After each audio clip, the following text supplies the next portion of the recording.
Guys, welcome back to DeFi, Degens, Drip, and Farm for Poverty, where on this channel, our vision is to empower the impoverished by helping you find financial freedom through crypto assets. Please subscribe and leave a comment and a thumbs up. Hey guys, welcome back to DeFi, Degens, Drip, and Farm for Poverty. So covering a article from one of our own, Patrick Cryptozoa, and he's talking about the drip singularity. The article's a little old, but I think it's just a great point. I mentioned this in one of my videos as well regarding diversification, right? So in this article, he's talking about are there any other projects that can basically hold a candle to drip and what it's been doing and what it will continue to do. And he talks about the number of failed projects he got into. They either rug pulled or ran out of money. He lists them here, Titan, Spartacus. I was in Spartacus. I didn't get in my diamond team, but basically there's a lot. The list goes on and on. All of us can probably add to this list as well. And he's also talking about the imitations or the ROI DApp bull run we went into where everybody was making their own ROI DApp. And some of them are still yet to be determined what they will do, but some have crashed and burned and are trying to come back from the dead. But the point he gets in here is that there's this idea in DeFi to diversify. And what most people end up doing is actually diversifying. And I mentioned that again in my other article as well, why I got out of all the other crypto projects, because it's just better for me to focus on one rather than taking my limited funds and hoping I'm going to be the first or one of the early investors in a new project, hoping that the devs don't have a exploit, hoping that they don't rug pull, hoping that the community supports it and carries it on. There's so many things that can go wrong with a project, even if it looks all SAFU from the outside. So I even brought this up from Investorpedia. It's pretty cool. They actually have this word in here. But diversification is the process of adding investments to a portfolio in such a way that the risk-return trade-off is worsened. Diversification occurs from investing in too many assets with similar correlations, that's a key, that add unnecessary risk to a portfolio without the benefit of higher returns. So I want to touch on this because similar correlations. Remember, we are in DeFi, right? So in DeFi, you have, let's just actually go from the top, right? So you have crypto. And in crypto, the most common that people come into crypto is Bitcoin. That's what kind of started the whole crypto movement. Cryptography and the blockchain and a public ledger was all Bitcoin. And then programmable public ledger blockchain technology became Ethereum. And then Ethereum got forked into all sorts of different layer twos. AVAX, Phantom, Binance, you name it. There's one everywhere, right? So we've already gone into a niche of a niche of niche, right? And then you get into DeFi, which DeFi has to pretty much exist on these other blockchains, these side chains, because they need it to be cheap enough to for you to transact on it. So when you look at like what Forex did with Reap, he had to put it onto Binance because the gas fees were getting too expensive. Right now, gas is not that expensive because ETH is down to about 1K. And with the new staking that comes in, maybe it will be cheaper. But point being is there's a lot of forks of ETH, right? And then when you go into these forks, you'll get into the DeFi networks. And I remember when all this first popped off back in DeFi summer, is that everybody would take a project and then fork it onto another chain. So prime example, you have Drip and then you had Splassive. Splassive just went over to AVAX. And already, when you're going from one chain to another, you're really just spreading the existing capital that's already there, right? Diversification occurs from investing in too many assets with similar correlations. The correlation is layered to Ethereum forks in DeFi. It's already that way. Now, when you go even further and you go into ROI dApps, such as the ones he's listed in here, H&W, Cash Cow, Splassive, there are some other ones, My Diamond Team, all that stuff. These are basically forks of Drip.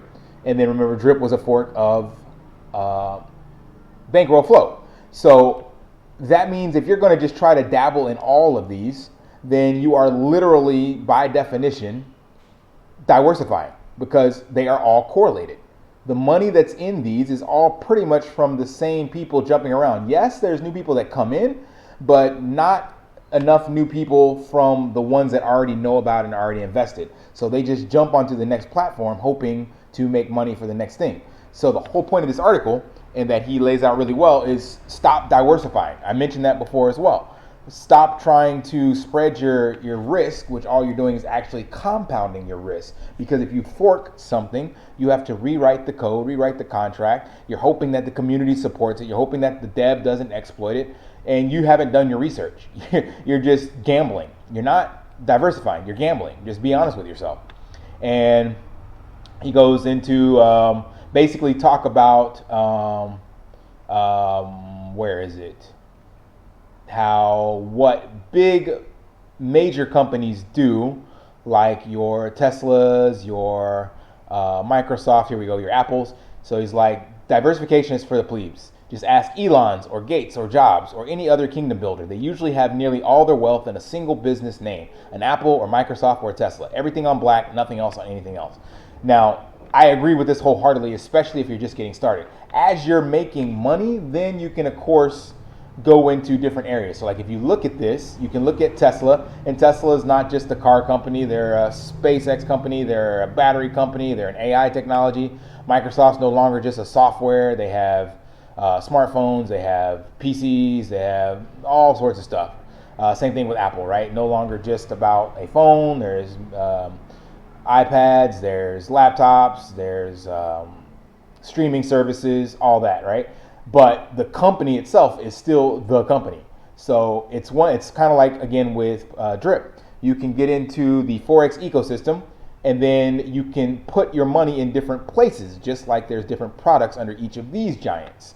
So you can get into Drip, you can get into the Reservoir, you can get into the Animal Farm, staking your single assets, you can get into the Piggy Bank, trying to leverage play on pigs. You can get into the Pig Pen just to get the fees from the people depositing into the farm. You can get into Drip Garden, right? And then he's building other products on top of that coming soon.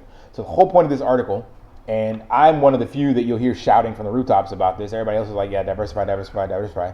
And I don't think most people can. If you're getting into DeFi, you're getting into crypto, chances are you're in here with very little risk capital, and you're trying to create your passive income stream. You're trying to get rid of one of your jobs or whatever the case may be. You're trying to build some wealth for your future.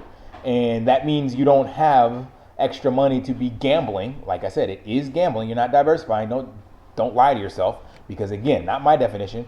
These are assets with similar correlations. So if you're going to gamble, you need to have more money on the side that you can gamble with, that you're not worried about losing. If you are not in that space, like some of the whales, or if you're not a YouTuber that shills other projects, so therefore you're gambling with money that's not yours to begin with, and you can get in using your referral rewards, then I personally don't think you should be diversifying, not financial advice of course, diversifying into other projects, especially if you can't do the diligence on them.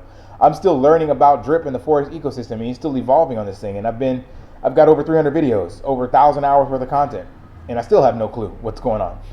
So how can I, even myself who researches some of this stuff, rightfully jump into something and know that it's going to actually work? There's people on Forex's team that he's hired. I don't know anything about them, so there's still research to be done on the team, and how he'll be doing the marketing and all this stuff. These are things that keep developing. So how can you do this in another project and say that you've done your homework or done your research, that you're now going to throw some money at it? No, you're not. You're gambling.